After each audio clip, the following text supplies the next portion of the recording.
Throughout this tutorial, I will be using OneNote from the Microsoft Office 2013 suite on a PC. OneNote is available online and for Mac, however these versions don't offer all of the tools you'll find in the PC platform. There are also newer versions available, but this version should give you the basics of the program. Let's begin by discussing what we'll cover now. We'll begin by overviewing some of the navigation features before talking about saving your notebooks and sharing them with others to collaborate, organize, and plan. Once you open OneNote, at the top of the page you'll see the title bar and ribbon. You can navigate back through your previous page and tab visits by clicking the back arrow, and you can undo your last steps. Like you'd find in other Microsoft applications, you'll see several familiar tabs at the top of your ribbon. If you'd like to see the entire ribbon and not just the collapsed version, click on the pushpin in the right-hand corner. Below the ribbon, you'll see a drop-down menu with the name of your current notebook and an arrow where you can add new notebooks, pin your important notebooks, and visit the Quick Notes section. Quick Notes is the default catch-all for information you send to OneNote with the Send To feature we'll discuss later. Next to that drop-down menu, you'll see the different sections of your notebook. Each tab is a section that can have any number of pages and any amount of information. You can add tabs by clicking the plus sign or right-clicking your mouse on the section bar. You can move them around by dragging and dropping them, and you can name them whatever you'd like.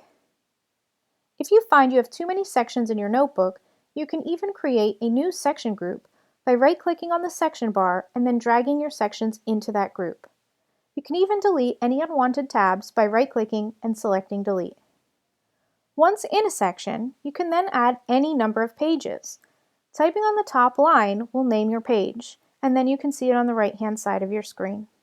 You can even add pages to use later.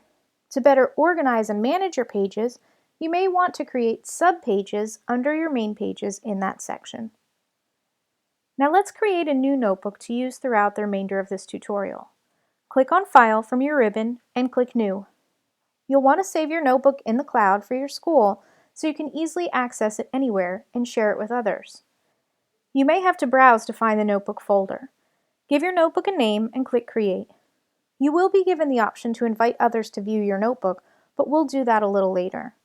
Take a few minutes to click around your new notebook and explore some of the features we've just discussed.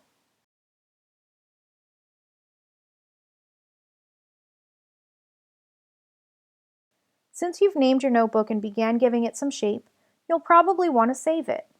In most Microsoft applications, the Save feature is found in the File section. Notice here, Save is not an option. OneNote saves and syncs any changes you make instantly, which is great. Let's make sure our new notebook is saved in the cloud so we can share it with others. Now go to File and take note of where your notebook currently lives. If it's not in the cloud, you'll have to move it there first. If it is, you can easily invite others to collaborate. Click on Settings in front of your notebook, and then click on Share or Move. To invite people, enter their email addresses and determine whether you'd like them to only view or be able to edit the notebook. You can include a note describing the project if you'd like, and you can also uncheck the box to keep people from having to sign in. Once you've entered your individual's addresses, click Share.